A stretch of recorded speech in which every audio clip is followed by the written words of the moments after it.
In the first 100 days of President Daniel Noboa's administration in Ecuador, an unprecedented event has been recorded in terms of citizen security. With a very similar innovative strategy by President Nayib Bukele of El Salvador, Ecuador has achieved a notable milestone: a 60% reduction in homicides compared to the same period last year. This dramatic decline in violence has surprised many observers and has generated intense debate about the policies and approaches needed to combat crime in the region.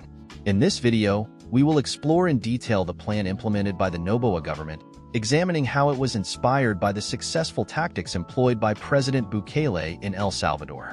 Additionally, we will analyze the key factors that contributed to this significant decrease in homicide rates and reflect on the long-term implications for Ecuador's security and development.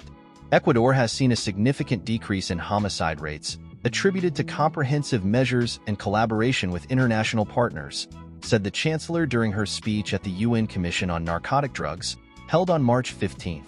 The results of Noboa, Ecuador.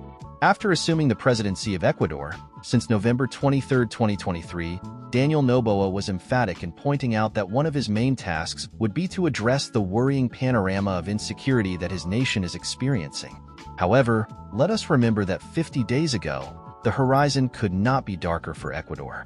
This situation worsened on January 9th, when a group of criminals took over the facilities of the TC television channel. This led Noboa to declare internal armed conflict in the country and to classify the Aguilas Killer, AK-47, Caballeros Oscuros, Caneros, Caballeros, Tiguerones, and others as terrorist groups. In addition, bomb threats were made, putting the population in a state of shock. Panic spread at tremendous speed and spread throughout the country. Even though the attack on the Canal was in Guayaquil, people in other cities left their workplaces in terror. In Quito, the vehicle collapse reflected the fear of chaos and anarchism. In this way, he ordered the armed forces to carry out military actions under international humanitarian law and respecting human rights. Likewise, the implementation of a state of exception was announced that began on January 8th and has been extended for another 30 days at the beginning of March.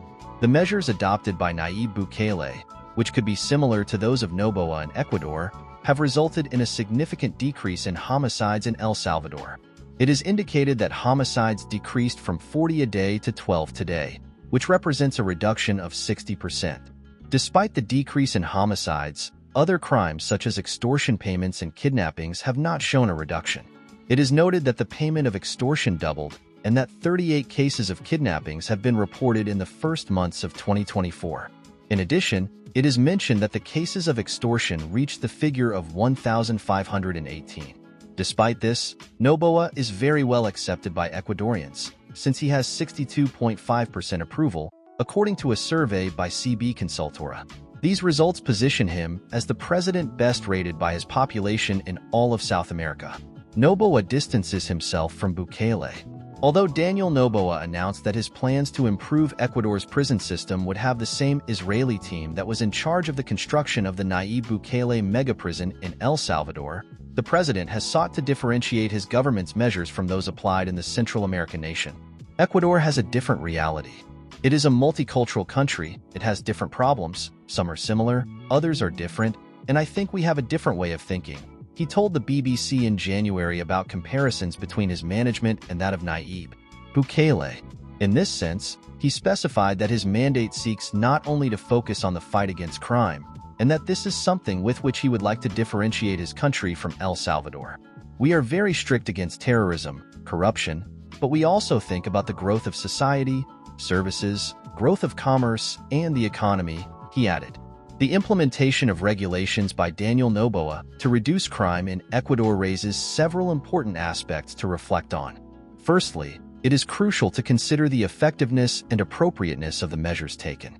Although the text mentions that the security measures implemented by Noboa have led to high approval from the population, it also reveals that certain crimes, such as the payment of extortion and kidnappings, have not decreased and have even increased in some cases. This discrepancy between public perception and reality of the security situation raises questions about the effectiveness and appropriateness of the policies implemented. Furthermore, it is important to reflect on the balance between security and respect for human rights. Measures to combat crime can often involve increased surveillance, restrictions on individual freedoms, and broader use of force by authorities. In this sense, it is essential to ensure that the policies adopted by Noboa and his administration are proportional, respect the rule of law, and protect the fundamental rights of all citizens. It is necessary to consider the social, economic, and political context in which these regulations are being implemented. Factors such as socioeconomic inequality, lack of employment and educational opportunities, corruption, and institutional weakness can significantly influence crime levels in a country. Security policies must therefore address not only the symptoms of crime, but also the underlying causes that fuel it. Ultimately, fighting crime and violence requires a comprehensive and collaborative approach involving multiple actors, including government, civil society, the private sector, and the international community.